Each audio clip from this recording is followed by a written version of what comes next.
Well, everyone, it's time for us to go ahead and talk about the iPhone 12 mini, one of the more important phones that have came out in the last few years from Apple, and to kind of see how it holds up in the later part of 2022. Now, I will obviously tell you, this device still very much worth it, still a supported phone, so it's always going to be good, but the issue with this phone is that the successor of this device, which I've talked about heavily, is so much better than this device that I would just recommend buying that one. And this year, some major things kind of happened with this specific lineup of iPhones. So I talked about this phone in the middle of this year, and in the later part, it's still kind of very much there. Like, my opinions of this thing are still very strong. The first thing I would recommend saying, though, is that this phone, body-wise, still holds up very well. 5.4-inch Super Retina XDR OLED panel looks very good. I think it's very sharp. And as I mentioned before, I don't really have too many things to complain about it in that, standpoint. I think it still feels very premium in the hand. And if I were to go ahead and, buy a phone, I would not be complaining about this build quality. But one of the biggest things that have changed, at least for my mid-year review of this thing, was a few things. One,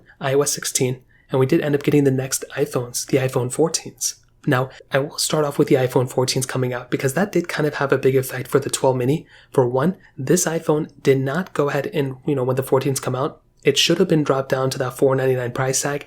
Unfortunately, this iPhone completely discontinued. You cannot buy the 12 mini inside of the Apple stores anymore. You might still be able to buy them on Best Buy if you're like a prepaid carrier, and or you may be able to buy them from, used markets. They're available all over the place there, not available on apple.com anymore or within the Apple stores. But secondly, Apple actually went ahead and removed the mini lineup in general. There's no longer a mini lineup of phones. We have the Plus lineup, which is cool. Unfortunately, no more of the mini lineup, which is very sad. Personally, I feel like Apple should have been, giving us the mini lineup again. I don't know. They did really well with the 13 mini. It is what it is, but that's kind of where we are at in this specific situation. So personally, that's another big thing in this specific case as well.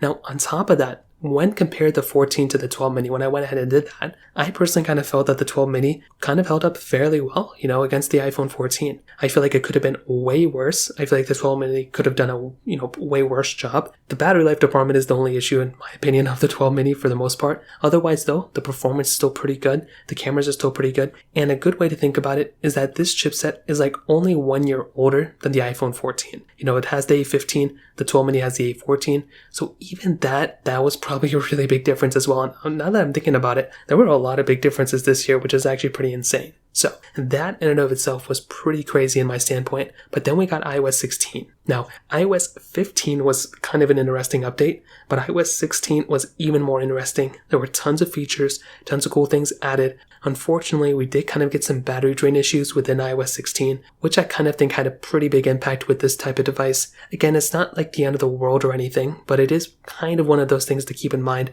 If you're planning on buying a phone like the 12 mini, this is probably one of the main issues is going to be battery. So in my opinion, I think the 12 mini still holds up very well. It's not like a dated or old phone. The only issues I kind of have for the most part is that the 13 mini is so much better. I would just probably recommend buying that phone, and it's still available in the new market. Otherwise, though, the 12 mini is still a really good phone as well for the most part. If you have any other thoughts or questions, let me know in the comment section below. Hit the like button, that would mean so much, but definitely hit that subscribe button. More importantly than everything else, I love every single one of you guys. Hopefully I'll catch you guys in the next video. Peace out till then.